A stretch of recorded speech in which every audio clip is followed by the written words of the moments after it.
On the court, ball dribbling, cashing checks. College hoops, beats, pump, breaking necks. GunzPicks in the air, we ain't playing nice. Best rolling, paper stacking straight ice. Double units fired, man, winners only.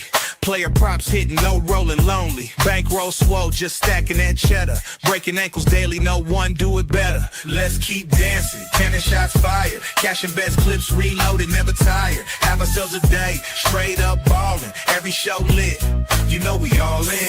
Hit the hardwood, buzzers buzz, call it lit. Numbers crunch, strategy so legit.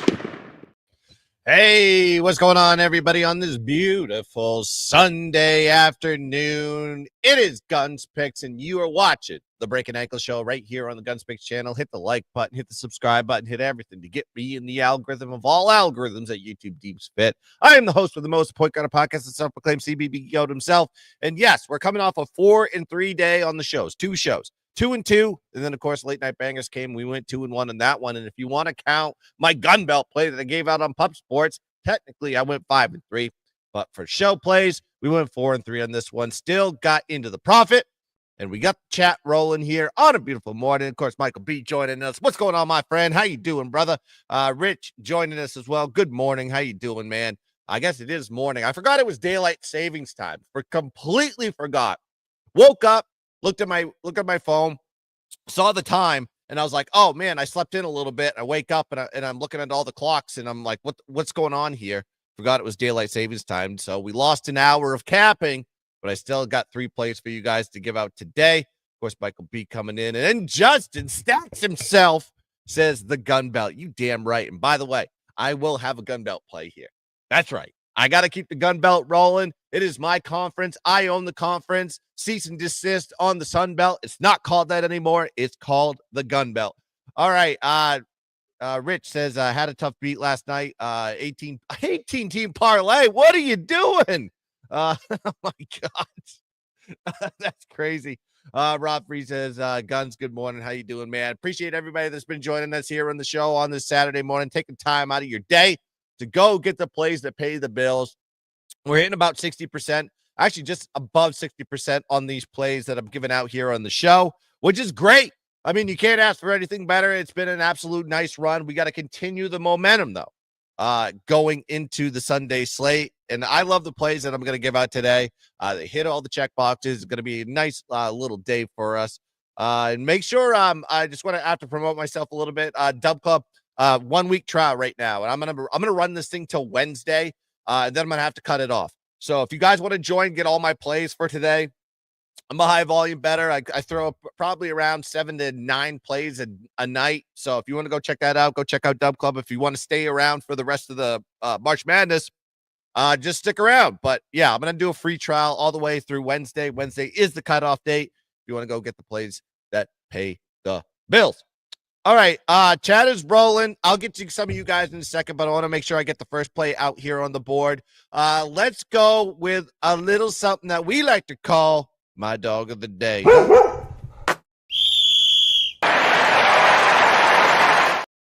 Yeah, we're going to be going into the AAC for this one because UAB is going to be playing Tulane at Fogle Arena in Nolens, Louisiana. 2 p.m. is going to be the tip on this game. And when we break down the statistics of both of these teams, UAB has just got a strong offense this year. They're top 40 offense for that matter as far as offensive efficiency is concerned. They're ranked 36 in the country in that statistic. They're also 171st in field goal percentage, 6th in offensive rebounding, 71st from the free throw line. They're going against the Tulane defense that while they're 177th in defensive efficiency, they're 83rd in opposing field goal percentage, 34th in blocks, and 76th in steals. So there is opportunities there for this defense to kind of hold up on this UAB offense. On the offensive side for Tulane, 166th in offensive efficiency, 138th in field goal percentage, 73rd from the free throw line. Not too bad, kind of mediocre at best. But they're going against a UBA defense that's kind of weak this year. 277th in defensive efficiency, 226th in opposing field goal percentage, 205th in defensive rebounds, 262nd in defending the three as well. So I think there's opportunities there for Tulane, especially playing at home. They're going to get some opportunities to score buckets. Then you got to look at the situational part as far as the spread is concerned, because UAB is 3-7 ATS. It's a single-digit favorite of more than 3 points. It's not a good spot here for UAB. And then Tulane playing their best ball at home. They're actually 9-1 straight up in their last 10 home games. They're also 4-0 ATS as a dog of 4 points or less this season. Then you got the revenge angle because the Green Wave did lose to UAB 81-69 on the road. In the first matchup, they were 8.5-point road dogs in this situation. Now you're seeing them here as a 3.5-point dog. Granted, the line shift isn't significant. I just think this is a good spot here. Tulane last game, senior night, against a UAB team with revenge, who has a bad defense. I think they get it done here in New Orleans. Give me Tulane plus 3.5 as my dog of the day, baby. Hit the horn.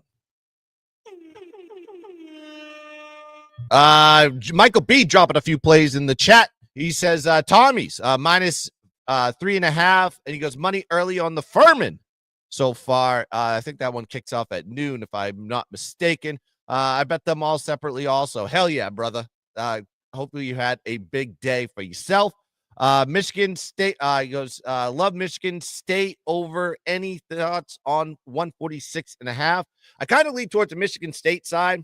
I just noticed that line, I think they were dogs, 3.5-point dogs last time they played Michigan, but now they're like a 7.5-point favorite. That's a pretty big line swing. That kind of gives you a predication that they don't expect a lot from Michigan today. I think Michigan State gets it done handily. Old E says, what up, squad? Let's get up, man. We're going to have ourselves a day. I love this time of year, man. It gets me excited, gets me pumped. I can't sleep at night because I'm so excited for what's going to be coming here in college basketball. And plus, we have like longer days now with daylight savings, so that kind of helps too. I don't hate Tulane. Public all over UAB. Line has not budged. UAB can't shoot free throws either. Yeah, that's correct. That was another thing I brought. I didn't bring up in the cap on this one. Their free throw shooting is not that great. Which, I mean, you need to have a good free throw shooting team if you want to cover spreads. UAB kind of sucks to me. Yeah, I agree with that one. Stacks dropping a play in here. He likes Colgate today at plus 1.5. Didn't look at that game myself. I think they're playing American University, if I'm not mistaken on that one. But I'll have to look at that game later. I haven't capped everything yet. I just wanted to get out these 3 plays before you guys go about your day. We got Michael B says Michigan first half and then live bet Michigan State in the second half. Yeah, that's a look too. Kind of like test the waters a little bit, see where the game's going to be going. There could be an opportunity to jump on Michigan State if Michigan can actually get a lead early. We'll have to see about that one. Come tip off on that game. All right. So, of course, it wouldn't be me if I didn't bring my conference into this play. That's right. It's time for a gun belt play, baby. And you know anything about me? I've been hitting gun belt plays left and right. It is my conference. I own the conference. They changed the name of the conference because of what I've done from a profitability standpoint to bring attention to the conference and also give you guys some tickets to cash. So let's talk about this one with Troy versus JMU. Going to be an electric game between 2 number 1 seeds in the conference in Pensacola Bay Center in Pensacola, Florida. 8:30 p.m. is going to be the tip on this game. Now, looking at these two teams statistically, I think Troy does have the advantage. On the offensive side, they're ranked 185th in offensive efficiency, 237th in field goal percentage. Not a good field goal shooting team.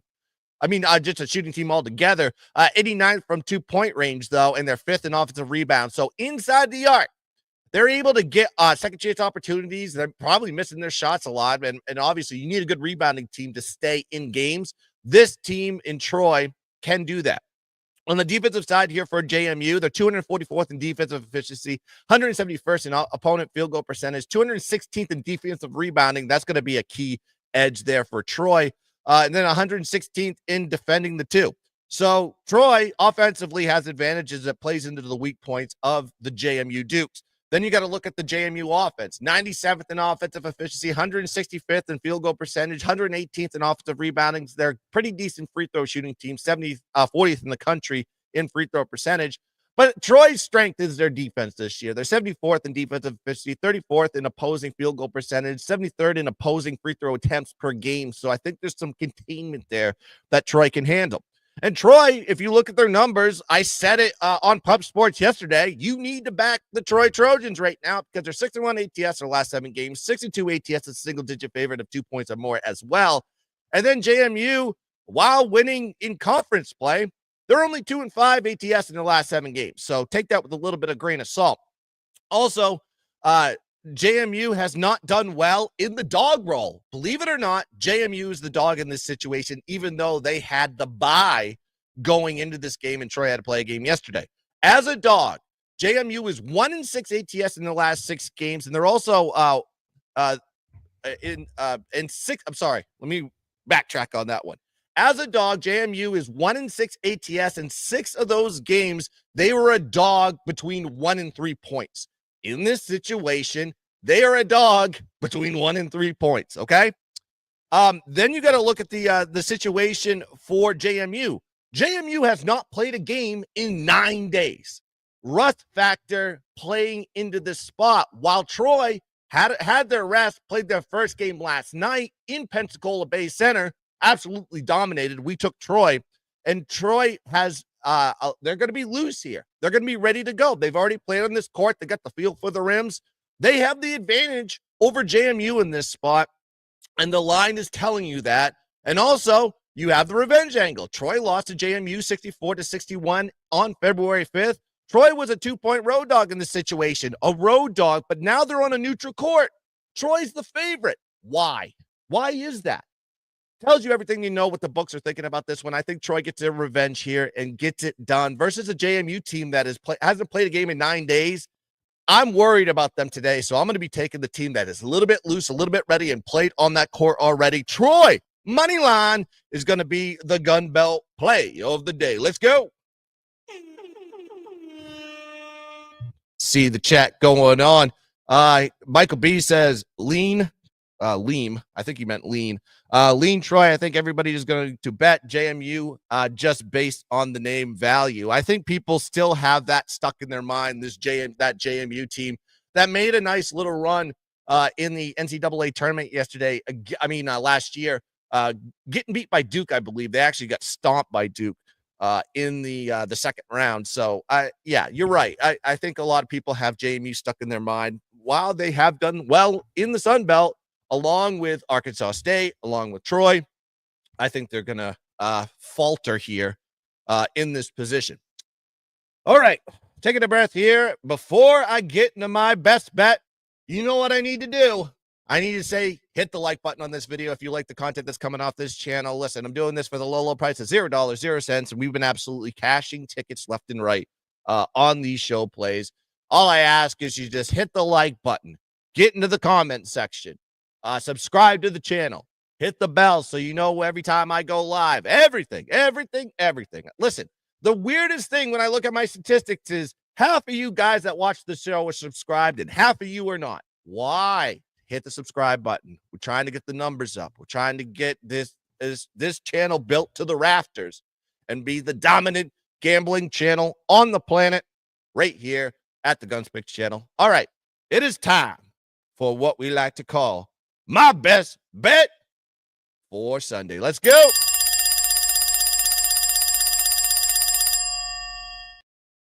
All right, we're going to the Big Ten here. We're going Iowa versus Nebraska at Pinnacle Bank Arena, Lincoln, Nebraska. 12:30 p.m. is going to be the tip on this one. Less than an hour away, folks. So get to your books right away because I like Nebraska in this spot. Let me tell you why.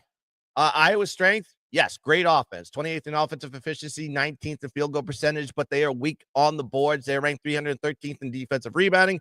Offensive rebounding and free throw percentage. They're ranked 229th in the country in free throw percentage. Now, Nebraska's defense should be able to match up against Iowa very well. They're ranked 46th in defensive efficiency, 138th in defensive rebounds. So already, as long as you can make Iowa miss shots, contest shots, you're going to be able to get rebounds and move the ball up the court on the offensive side. Nebraska, on the offensive side, 67th in offensive efficiency, 121st in field goal percentage, 92nd in free throw percentage, but poor on the boards on the offensive side, 271st in the country in that statistic.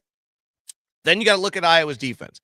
One of the worst defenses in the Big Ten, 179th in defensive efficiency, 342nd in defending shots, 286 in defensive rebounds. And Nebraska has the edge inside the arc is kind of their strong point here offensively. 92nd in 2-point percentage versus an Iowa team that is ranked 348th in defending 2-point shots. So I think with the rebounding and inside the arc play, Nebraska is going to be able to get points inside Then you got to look at how Iowa has performed on the road this season. It's been absolutely detrimental to the success of this team. Iowa's offense is averages 86.6 points per game at home. However, on the road, they average 75.8 points per game. That is a big 11-point drop between home and away split. Then on the defensive side, they give up 75.3 points per game to opponents at home, but 85.8 points per game on the road. This is why this team is 1-8 straight up, 2-7 ATS on the road this season. Unbackable in these situations. Also, you got to look at Iowa overall. They've just been they're just a team that is falling off a cliff. 3-11 straight up, 1-13 ATS in the last 14 games. This team, you just got to fade them all the way through until they have no more games left. Then you get the revenge angle on top of it because Nebraska lost to Iowa on January 7th before that team fell off a cliff, 97-87. They were 4.5-point road dogs in that spot. Now you're seeing them here as a 7.5 and an 8-point favorite. That is a huge line swing. We're talking, what are we talking? 11 to 12 points here. I mean, come on. This speaks to an absolute Cornhusker blowout here at home on Senior Day. Then you got to look at Nebraska, 7-2 ATS as a favorite between 2 and 8 points. So it fits all the boxes. It checks everything. I think Nebraska comes out here and absolutely stomps the Hawkeyes. This is why it's my best bet. We're going to have some early cash here at 12:30 p.m. East. Give me Nebraska minus 7.5 as my best bet of the day, baby. Yeah, Priyank says, riding Nebraska. I love it, man. And Stacks dropping Iowa over 155 in my pocket. Hey, listen, Iowa's an over team. I just explained it in the statistics. Great offense, can't stop anybody on the defensive side. You put one together, it equals 2, and then you got the over. Yeah, I hate that over at all either. Of course, CJ with us. He's riding Nebraska as well. He just locked it in. Love it, baby. Love it. Nebraska is the best bet of the day. All right. To recap for everybody that just joined the show, you're joining it later, or you just fast forward and wait till the end for me to recap. I'm going to give you the plays anyways. We're going to be going with Tulane plus 3.5 is my dog of the day. Of course, the Sun Belt, the Gun Belt. Troy Moneyline is going to be my Gun Belt play, and we're going to be going with Nebraska minus 7.5 as my best bet for Sunday. 3 plays, 3 cashes. Let's continue to dominate college basketball because we are in the precipice of conference champions. We're going to go into conference tourneys. We're going to go into NCAA tournament. It's going to be a very fun time in the next 3 to 4 weeks of basketball as we get to the end of the season, and then it's the dog days of summer until we wait for football. But that's going to do it here for the Breakin' Ankles show. I am GunzPicks. Let's cash some tickets. Let's dominate the ball. And as always, let's keep dancing. Ba-bang. Daily, no one do it better. Let's keep dancing. Cannon shots fired. Cashing best clips reloaded, never tired. Have ourselves a day, straight up ballin'. Every show lit. You know we all in. Hit the hardwood, buzzers buzz, call it lit. Numbers crunch, strategy so legit. Breaking down plays, knowledge deep.